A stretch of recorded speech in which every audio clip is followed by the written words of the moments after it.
Hey folks, I don't think anyone's here yet, but we are going to get our class started. Welcome to My Guru's online classroom. Today we are going to discuss an aspect of critical reasoning which shows up on predominantly the GMAT, but also a kind of logical reasoning that shows up on the GRE as well. And we're going to be discussing assumptions. So let me share the screen with you. Okay. So now we're going to be looking at a particular aspect of assumptions, which is the negation test, which is a good, useful side tool for addressing logical and critical reasoning questions. So a few things to keep in mind. Hold on one second. Let's make sure we're recording here. Everything seems fine.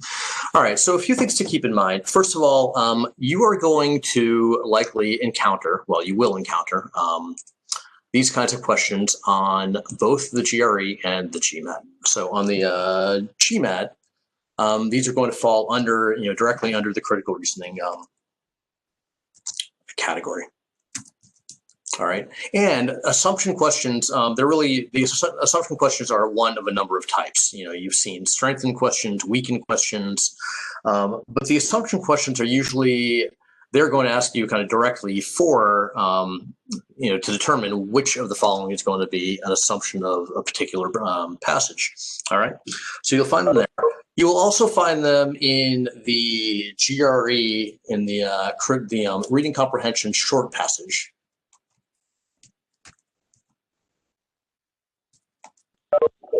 All right, so let's start out, first of all, before we even start getting into the negation test, let's talk about what an assumption actually is.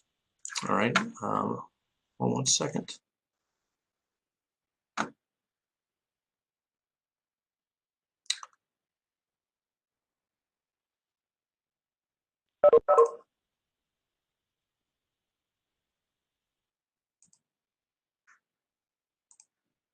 Having a bit of a tech issue here.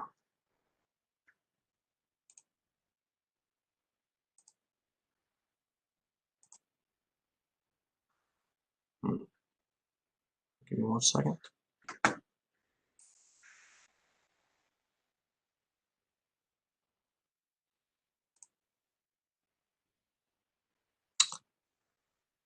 Okay, I think everybody's with me.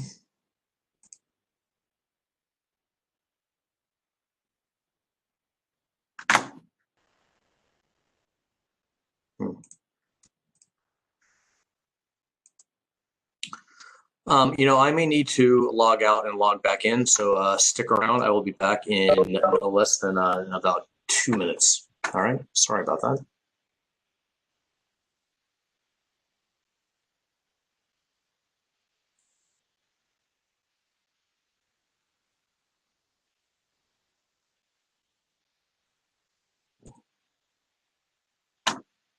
Okay, I think things are working okay.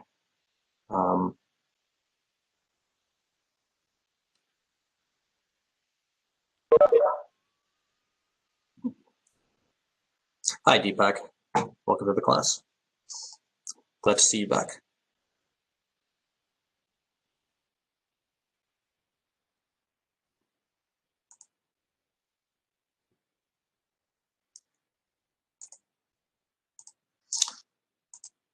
All right, let me get the whiteboard up. Having a bit of a tech issue, Deepak, so you can bear with me for 1 minute here.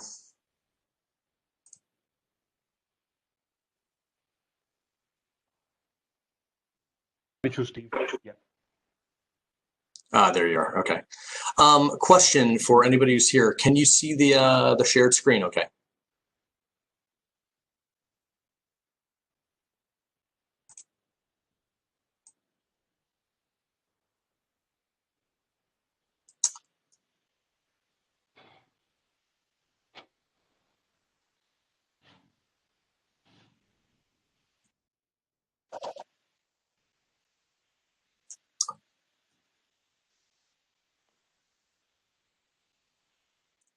Okay, so I was just introducing basically kind of where you're going to find the critical reasoning, the assumption types of questions. So the first thing that you want to take a look at is basically what an assumption actually is.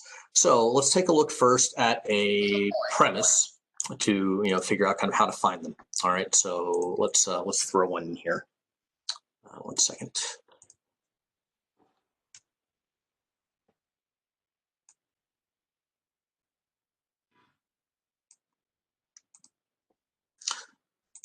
Okay, so before we even Steve, you're based out of US? Steve, you're based out of US? You're based out of US, East Coast?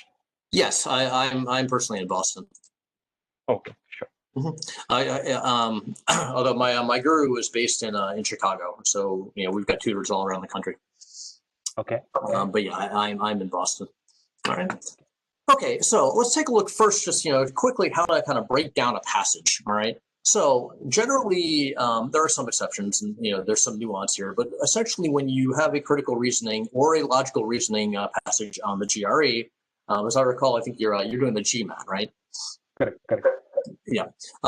So you're going to have a couple of basically you want to be able to identify the premise and the conclusion. The assumption is not going to be stated. All right. So that's kind of the first step. You want to be able to step one, identify premise. There may be more than one, and conclusion. Remember that assumptions will not be stated. So we're not going to do this one here as a question. This is just going to be one to kind of practice doing that. So let's take a look here. So the premises are things that are going to be essentially taken by the author as fact. All right, as fact or data. All right, information that is true. Now, whether or not you happen to agree with that piece of data, that doesn't matter, right? Maybe because you're just looking for the logical argument here. All right, so you want to identify the premise. All right, so and we'll do this quickly here because we're going to be focusing on assumptions today. So one premise is that many people believe something. All right, they believe that gold and platinum. Well, actually, why don't you take a minute to or 30 seconds to read that passage.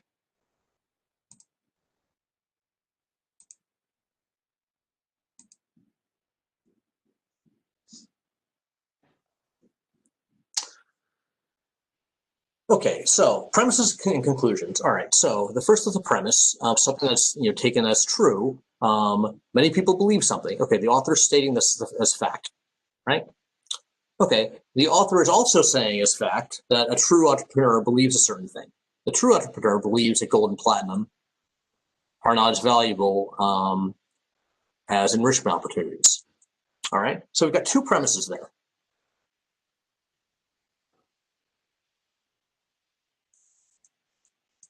Then we've got a conclusion, which sometimes will make it easy for you to find because sometimes it'll simply have like a thus or a therefore, as this one does right here. It often won't be that easy, but here, this is the conclusion. Based on the two things that I've stated as fact, information is the most valuable commodity. Now, the thing is, there's a linkage there because, we're saying, okay, many people believe something. The true entrepreneur believes something as well. Therefore, we've got a conclusion here. Therefore, in the world of high finance, information is the most valuable commodity. Now, the thing is, there are assumptions that you need to be able to find. All right. So assumption questions are going to usually be stated like this, both in the GRE and the GMAT. There are some exceptions. The author of the passage makes which of the following assumptions. So first, we need to know what an assumption actually is. All right. Or, well, we might know what it is, but what is it for the purpose of this this test?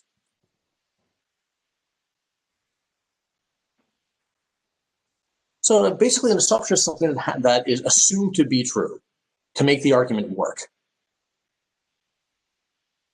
And it's also something that is not going to be stated in the passage. That's very important because the thing is, if it asks you for an assumption and you find something that is stated in the passage, it's not going to be right.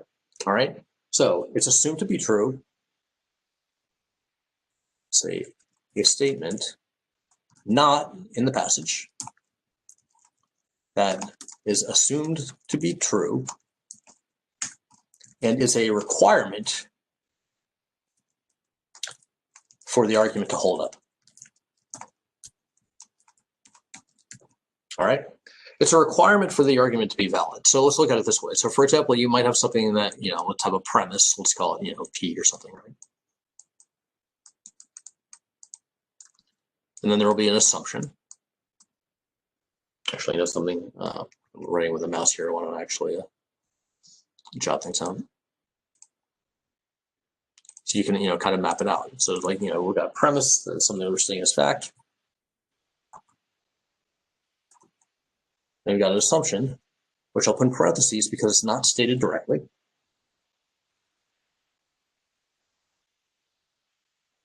And that is going to lead to the conclusion.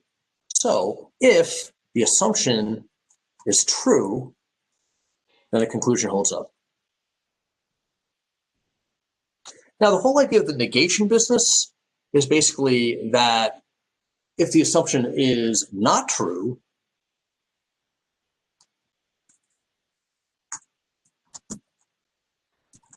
then a conclusion doesn't hold up. Then a conclusion falls apart.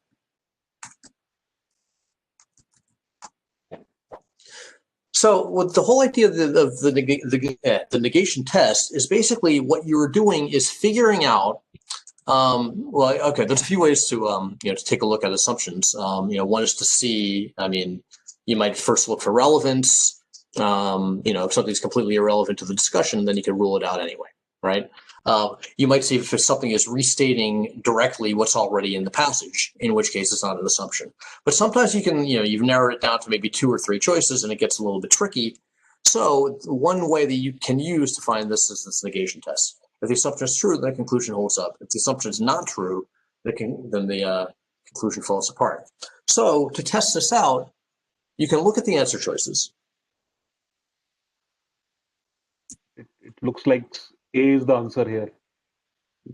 Pardon me? It looks like A is the answer because when we negate it, then the conclusion does not hold. Well, here's the thing. I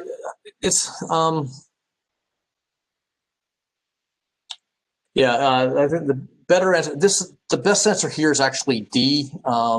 D, because remember, you're looking for the best and not, because the thing is, if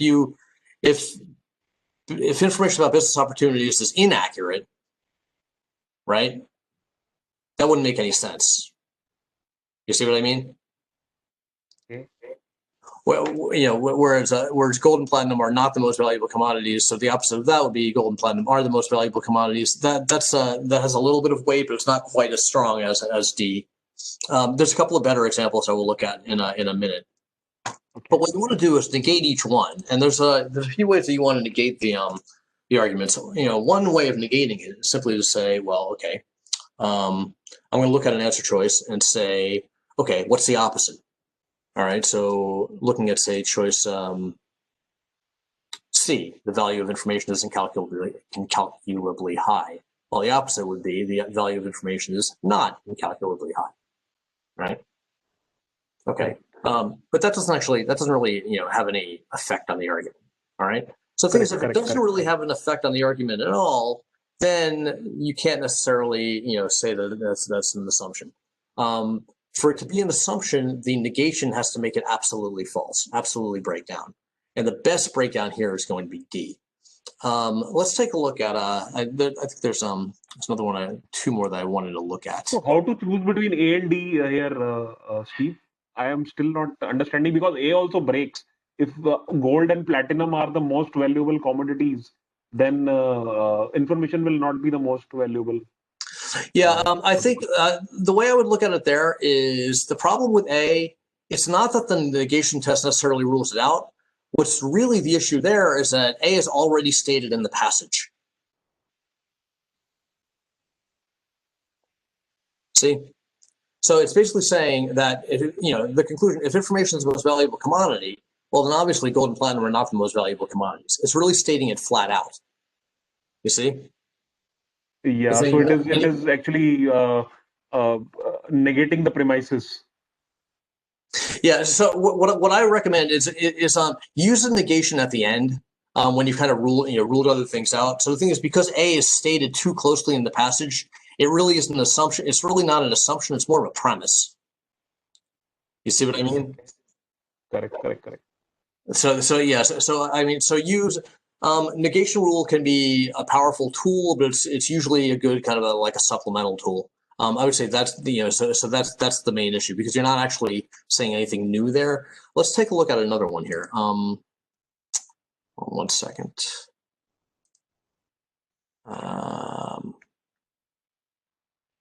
This is, I think, this is that first one wasn't actually from the official guide, but these are. Let's take a look at this one. 1 second.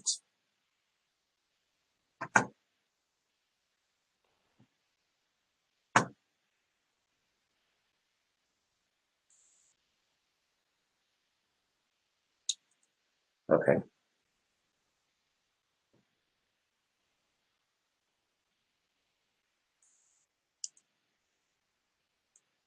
Okay, so let's take a look at this one here. Give yourself maybe about a minute or so to read this one through.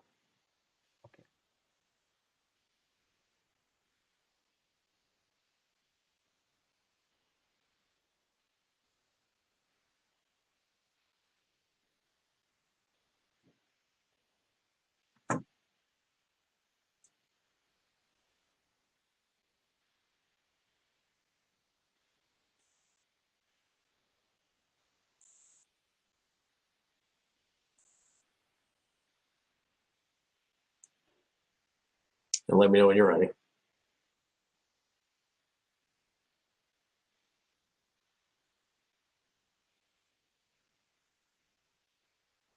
Yeah, I've read that, Steve.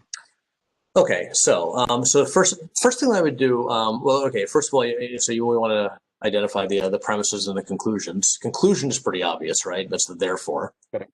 Right? Yeah. Okay. And then in addition to identifying the premises and the conclusion, one thing that can be really helpful is to break it down.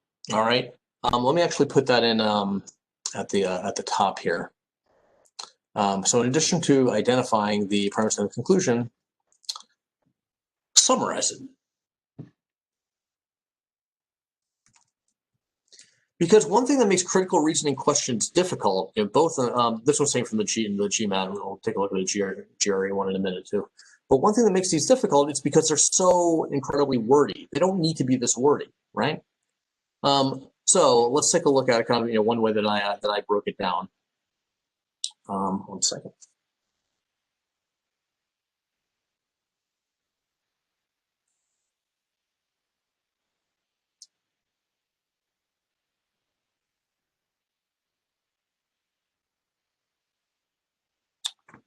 All right. Okay. So here's the way I broke it down, and I would generally recommend, if you can break it down into into like just a series of notes, really basic notes, or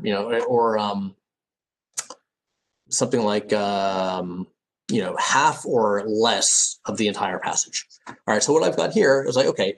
So what do we know from that first sentence there? Okay, the mole burrows underground and eats stuff. Okay, fine.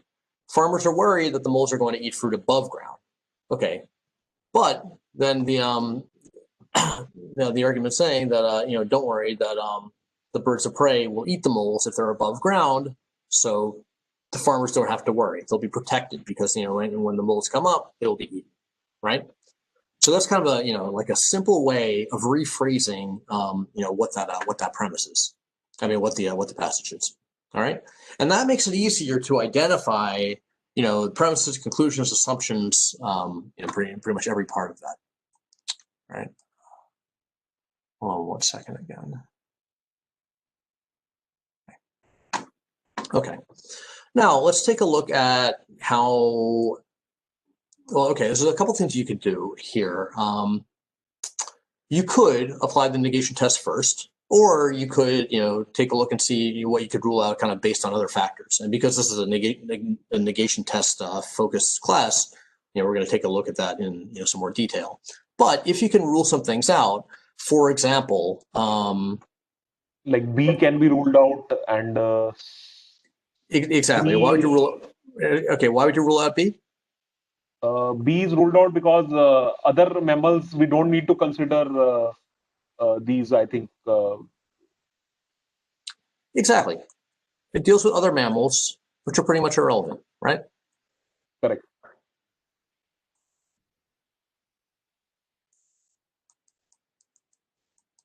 Irrelevant. Because we are not actually the real thing is that we are not bothered that who eats, but it is that we have to see that it is not a threat. Spotted mole is not a threat. Somebody eats. It doesn't matter who eats. Yeah, exactly right. So irrelevant for a similar reason as B, not exactly the same, right? Right, because when talking about land-based mammals, we're talking about the birds of prey, right? So C you rule out for for a similar reason. Okay. And I think E also can be ruled out. Okay. Okay. So yeah. So it's like, well, okay, fine. So maybe that might send some moles above ground, but that's not really telling us. Yeah, exactly. So E is a bit out of scope. Okay. So D. So now you've ruled out things without even bothering with the negation method at all. And you might be able to get to the right answer, right? But the negation method can actually help you out here. So right now we've got A in the running. All right. So we're trying to look for something that's saying, okay, the crops are safe. Okay, what would make the crops safe, right? Okay, what assumption has to be true in order to ensure that the crops are going to be safe from these moles, which may come above ground. All right. So A is in the running and D is in the running. Here is where the negation method could be helpful. So D seems slightly like feeding time. It doesn't matter about the feeding time actually. That it talks about the feeding time. It may be that feeding time is not the same, but they prey upon that and eat it later. So D could not be the answer, and I think A should be the answer, as every single spotted mole should be killed. I think then only they can. It is not a threat to the. Well, okay, I see your argument now. Remember, you're looking for the best answer, and let's take a look at these. All right, so applying the negation test. First of all, we want to know how to do it. All right, so what is the opposite of this? How would we rephrase that using the negation method? The birds of prey do not capture or kill every single spotted mole that comes above ground. Right. Now, here's the thing. The opposite of every could be everything short of that, right? So, so like the opposite would say 100% is not 0%. It could be anything up to like 99.9. Correct. Right. So that's one thing to keep in mind. So the opposite then would be, okay, the birds capture somewhere less than every mole, right? Or say bird. Okay, let's rephrase. Let's say birds do not capture every mole, right? Correct. Okay, so that's the one thing. Okay, we'll come back to that in a minute. Okay, and then let's take a look at the one down here for choice D, because the other ones. Here it says the times of the day spotted mole feeds are not the same as the times of the day birds of prey are in the air. Oh, it is that they are not in the air. Okay. So I think D should be the answer. Yep. So see what the negation method does? So here's the thing. So if we take a look at A, now remember for the negation method to work, what you want it to do is completely falsify the argument. Okay. So if we're saying, all right, birds do not capture every mole, but they could capture, say 99% of them, or they could capture 1%, right?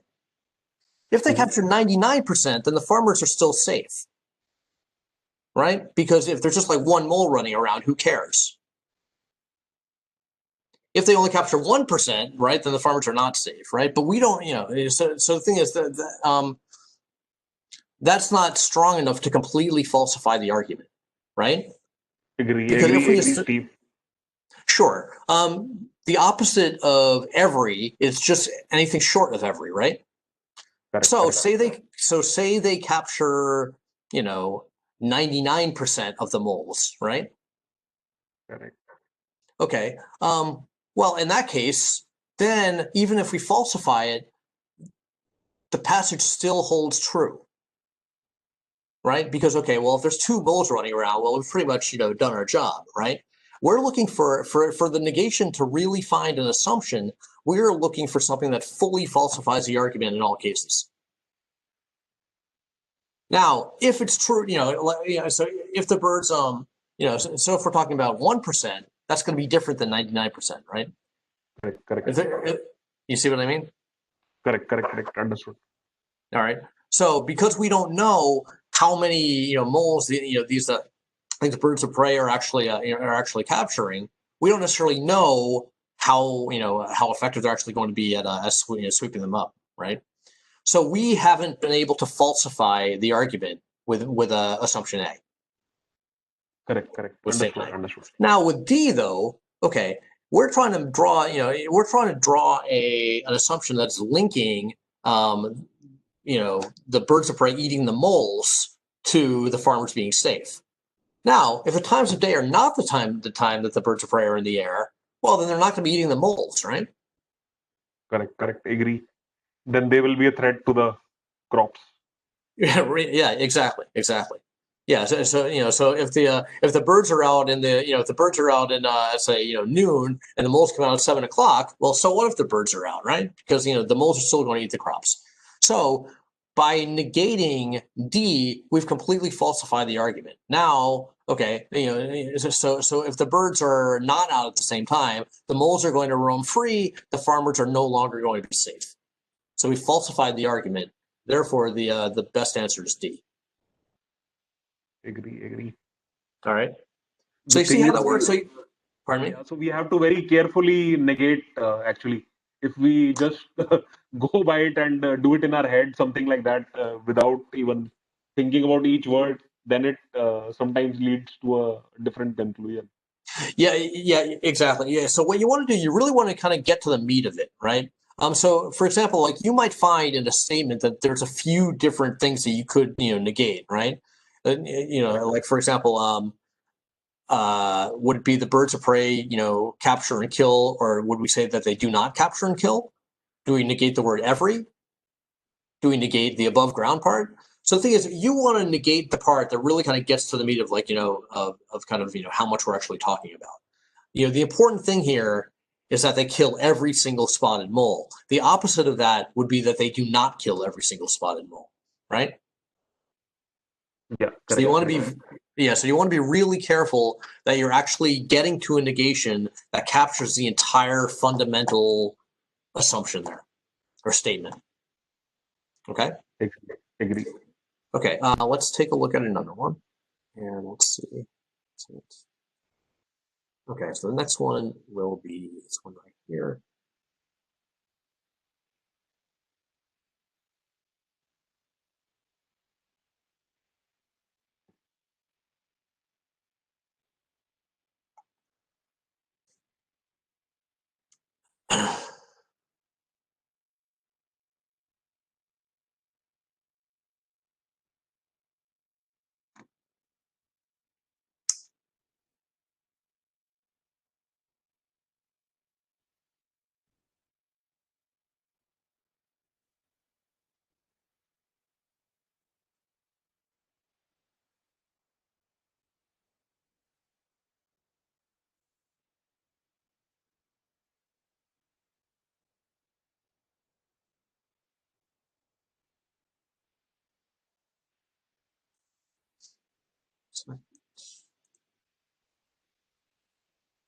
Okay, have a look at this one here. Some of the wording is not perfect, but it should be all right.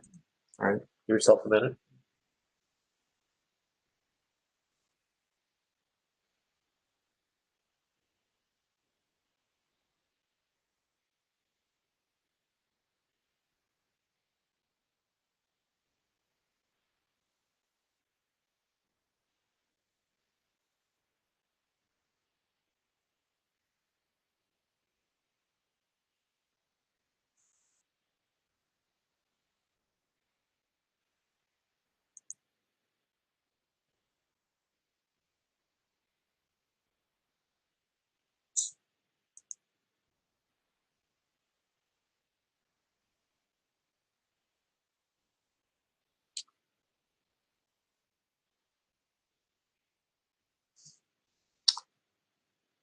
When you're ready. Yeah, just a minute. Okay.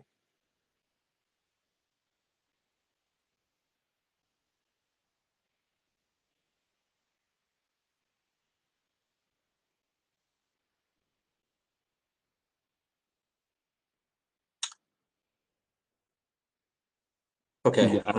Yeah. Okay, so let's. Okay, now you may have an answer already, but let's kind of go through it strategically because keep in mind that it's just. So let's see here. All right. So the first thing we're going to do is look for the premises. All right. So things that are taken as true. Okay. Course metrics, offered courses. This is a true statement targeted to college students. All right. That's a true statement. Okay. They selected notable professors to evaluate the content. Okay. That's a true statement. Okay. They made, okay.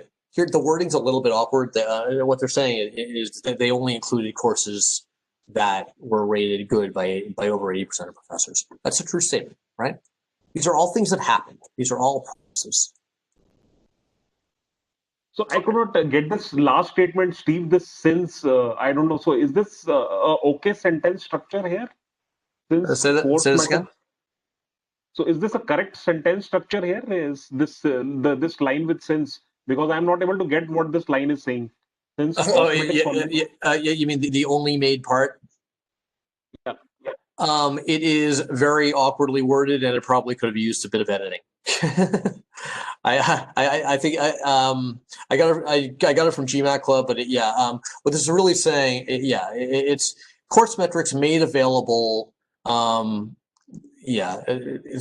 say only made available those videos in which more than 80% of professors rated as good. It's not. It's not. Okay. Okay. So available is silent here. Okay. Yeah. I mean, it doesn't affect the passage, but it's. I agree with you. It is awkward wording. It could have been edited more effectively. Okay. So here we've got a conclusion, which is actually part of a sentence, right? Because a conclusion is really only this part right there. Yeah. Agree. Right. Because like within the concluding sentence, we've actually got a data point, right? That 80% of professors. Okay. So the conclusion is courses will be popular. Okay, great.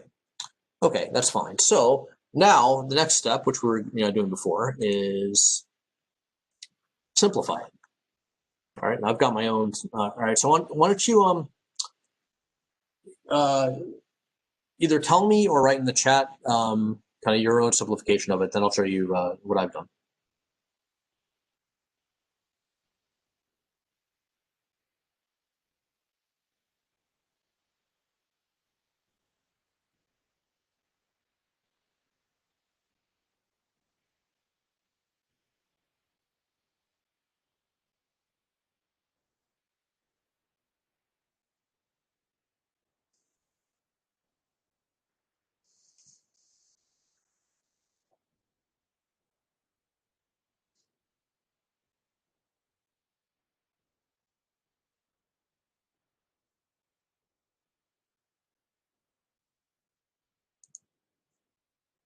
I think it seems to me that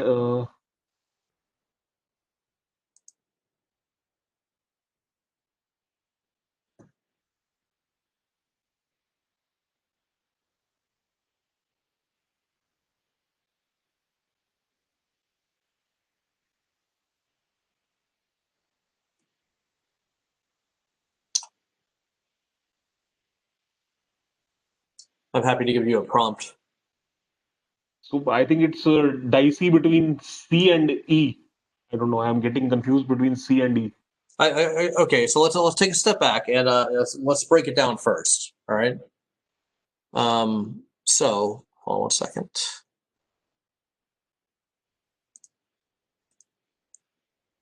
So remember, it's always a good idea. You don't have to actually write it down, but to at least do this in your head. To kind of get down with the Okay, so basically what's going on here? Okay, course metrics offered courses to college students, right? Okay. Correct.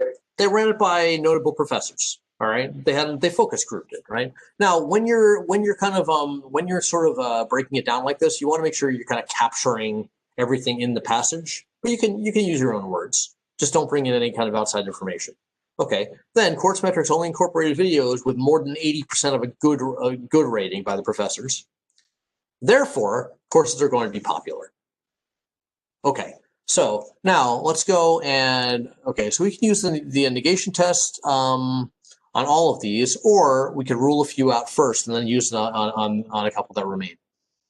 All right. So what I would do first of all, like if there's something that's really irrelevant, I would just go ahead and rule it out. For example, do we care about the product for algebra? No. That's got nothing to do with the with this at all. Okay, fine. Okay. A could be all right. Some of these could be related. Let's take a look. Okay. D also seems to be out of question here. D, course matic selected professors from variety of subjects. Which one? D? D as in a D. The variety of subjects. Yeah. Yeah, because we're not really concerned about kind of like I mean, this could be a single subject focused thing. We don't know. Correct. Right. So yeah. So I agree. That's kind of irrelevant. Okay. So we might potentially keep these in to try out the negation test. Okay. So if we were okay, try the negation test on A. Here it's a little bit tricky because we've got a few, right? And we've got an almost all. So take a step back and figure out what would be best to try, to really kind of capture the assumption.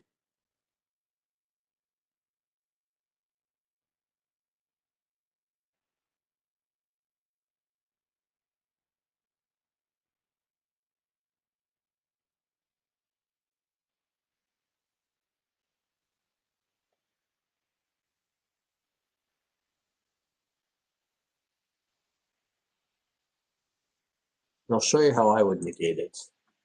So I think it should be that none of the college students tested the product before it was released to the public, and almost all of them rated the product lower than did the college. Yeah. So what I would do, I would say, okay, a few college students tested the product. Okay, you could look at it and say no college students tested the product. I would say a better one to really kind of get to the meat of the assumption would be to negate the almost all.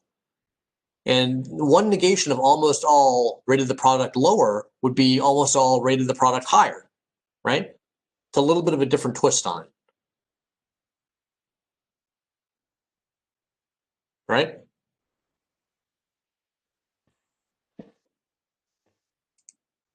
So negation, here's how I would do it.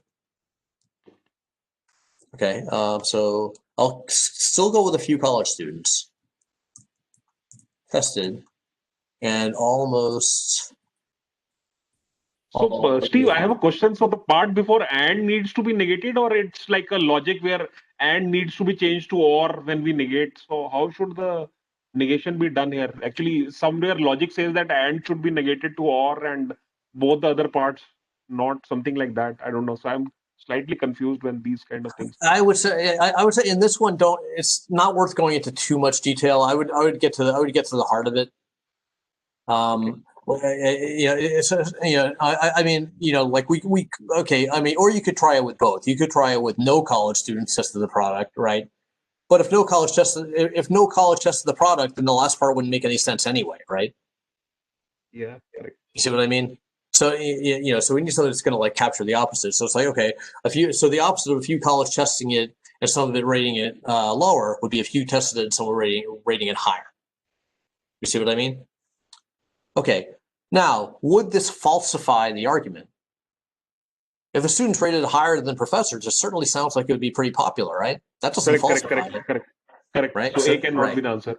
Right. It can't be exactly. So that would rule it out because falsification actually makes it even stronger. All right. Okay. C, every professor gave at least one video a rating of good. Okay. Well, the negation of that. This also looks not to be affecting the assumption. Sorry, this also looks C will not affect the conclusion. Yeah, there's also a couple of ways of negating it. One, you could negate the every, or you could negate the at least one. I would probably negate the every. Yeah, not every professor who tested gave at least, but yeah, this doesn't affect the conclusion. Right. Now think, but that doesn't tell us anything because it's like is it 80%, 90%, 100%? We don't have we don't really have any information either way, right? So it's certainly negating it doesn't falsify it. But let me just write down for the class 1 second. Let's write down the negation of that. So the first negation of A, second one is the negation of C, which is not every professor, right? So that doesn't affect the argument. Now let's look at the other one that we had left after ruling things out, which is E, and that is, okay, the courses are not ones in which college students struggle, or you could say they're ones in where they don't struggle and they don't seek outside help, right? Are the ones in which, so if they don't struggle in it, that would not be popular. So that will break the conclusion. Yeah, exactly. I mean, if they don't have problems, why are they going to take the outside class? Correct. Agree. So that is the answer. Yes. So, but Steve, yeah, I have one question here, Steve. So isn't the premises very much misleading here? They are all talking about professors. We always say that we have to answer it based on the premises, but here the premises are used that since professor rated, and we are talking about something very different here from the premises. We are going totally outside. So nothing in the premises is being considered actually, if you see. So we always say that in terms of premises, we have to think of assumption. But here we are nothing to do with the premises. This whatever statement about students is there. So isn't it slightly misleading premises here? I would say in general, like kind of like the advice to, you don't want to take in outside knowledge or things that are kind of irrelevant or unrelated. However, when you have something that's actually in an answer choice, that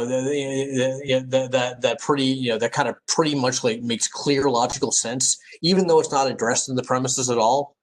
In that case, it's okay. There can be a fine line. So here, yes, it's true that there's nothing actually that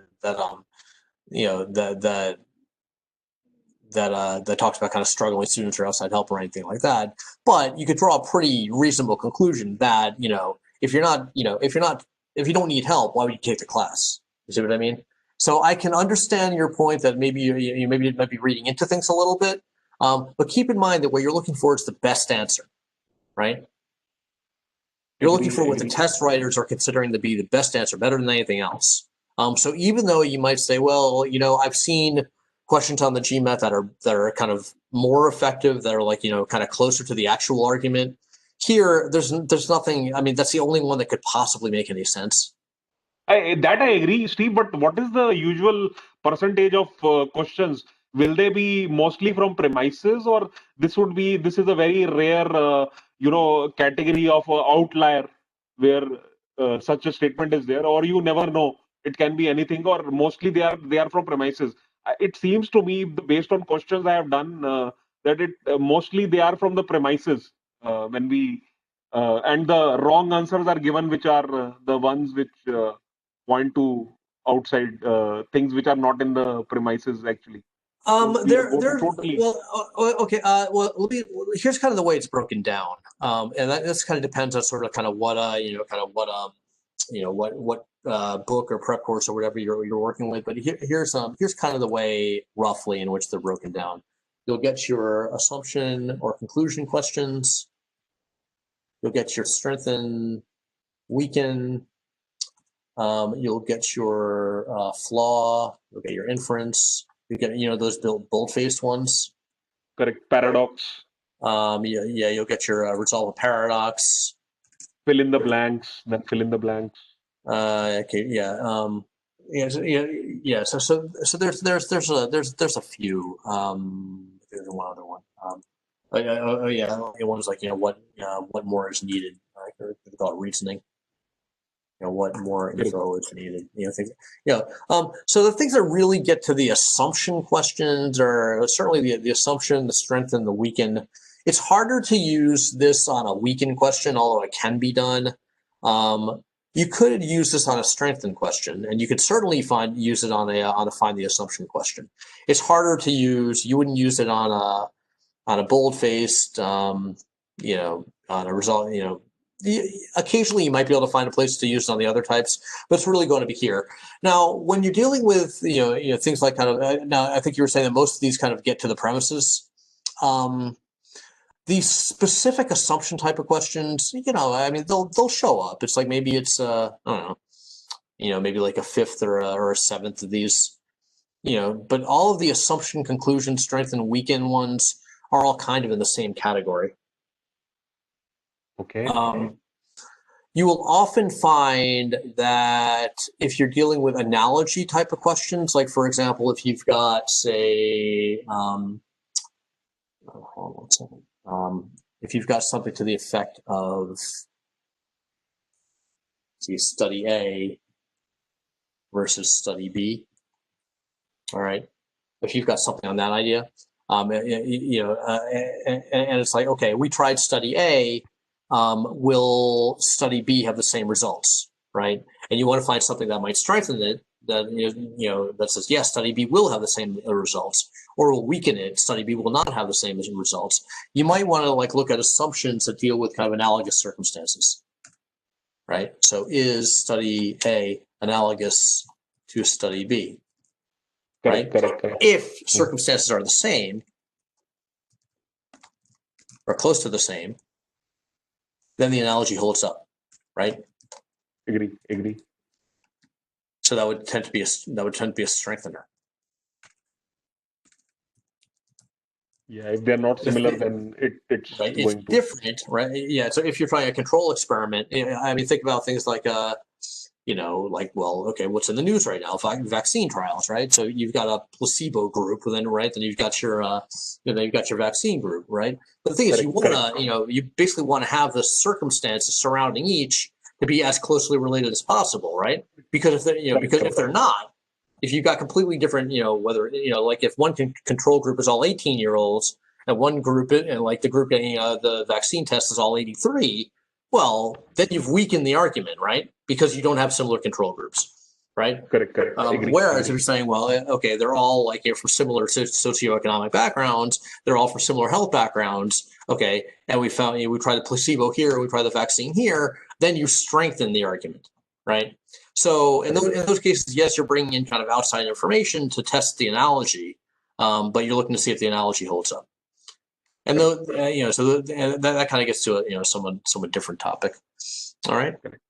I'm gonna wrap the class up here in terms of content, but I'll be around for the next 10 or 15 minutes.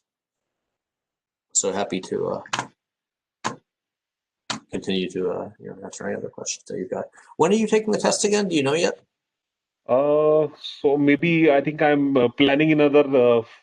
I'm giving still some time to practice full length test. So maybe 1 month more to study on RC and CR. Maths is strong. Quant is not much a problem, but in reading, I'm facing some issues. But yeah, so no, I definitely say for the critical reasoning, reading comprehension, stuff like this. I mean, the best way to practice is really I mean, just kind of go through whether it's whatever resources you've got, whether it's a GMAT club. If you find that you are up around the kind of mid 600s, go to the question banks in there. All right, and then do some that are 600-700 level, and then do a lot that are 700 level, just to kind of get a sense of what the difficult questions feel like, and really how to kind of break these things down. How do you feel about the this test that we use today, this negation test? Yeah, it was wonderful actually. Out of the 3 questions, basically the last one only I was not tricked by. But though I was feeling that I may be tricked because of that, but the other 2 I was tricked. So they were very good questions. All these 3 that you took today were very good questions actually. Yeah. So I mean, it's a good tool, and there's a whole range of tools that we'll cover in in other hopefully in other classes down the road. I'm not sure when the next critical reasoning one is, but yeah, so this is just kind of, it's one supplemental tool. Some people find it useful. Some people find it a little bit confusing. It can be a good tool for certain types of answer choices, better than others, as you pointed out. So so for certain things, when there's kind of like too much to the assumption, if there's or to the statement, if there's 3 or 4 pieces to it, then it can actually, it can be, it can kind of get in the way. So you want to you want to make sure that you're really kind of whittling things down first of all. before applying this thing. I don't think it's a great idea to just go and say, if you're trying to find an assumption, try it against all 5, because that can get a bit confusing. Correct. Then it will take a lot of time if you go with all 5. You have to rule out 3 which are unnecessary total, out of scope, and then you have to test on only 1 or 2 options. Otherwise, it is not so fruitful if you do on every option. You're right. Yeah. And so before I close up, I'm actually going to put this back on the whiteboard. So this is actually pretty important. So negation test best used after process of elimination.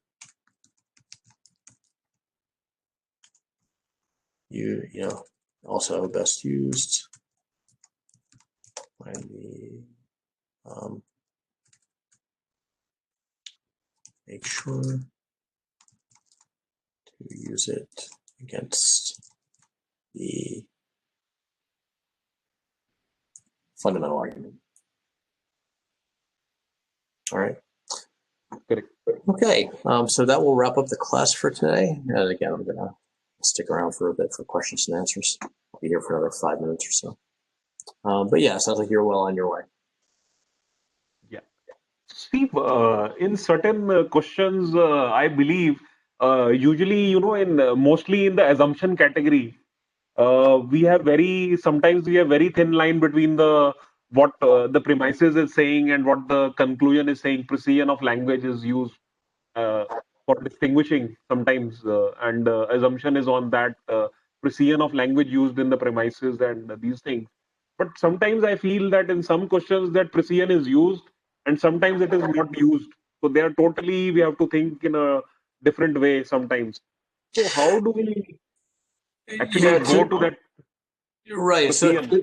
So to identify, basically, the conclusion is basically what is being drawn from the other stuff in the passage.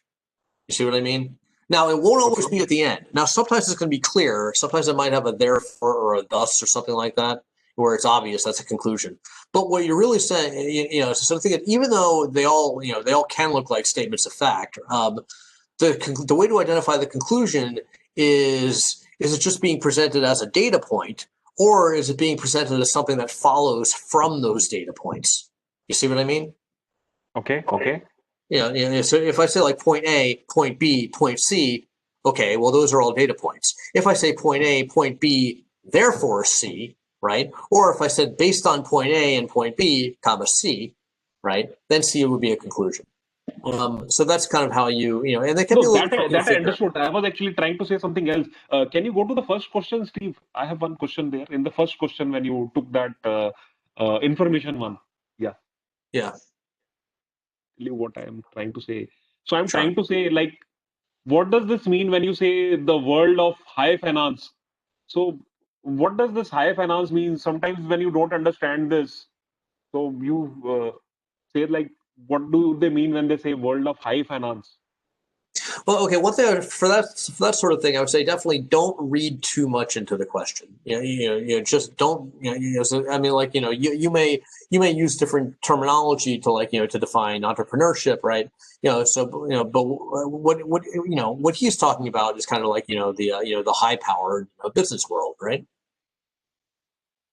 So he's talking about clearly talking about entrepreneurs who are wealthy enough to to invest in these things, right?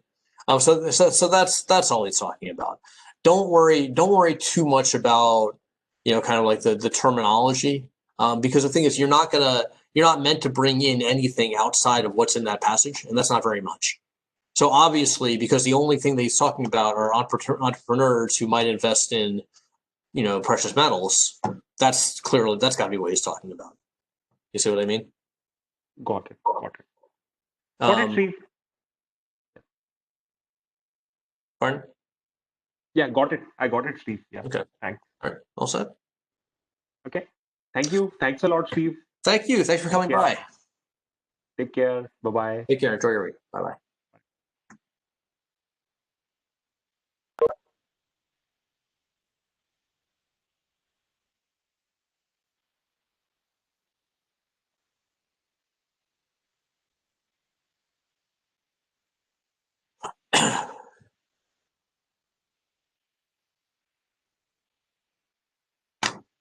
Oh.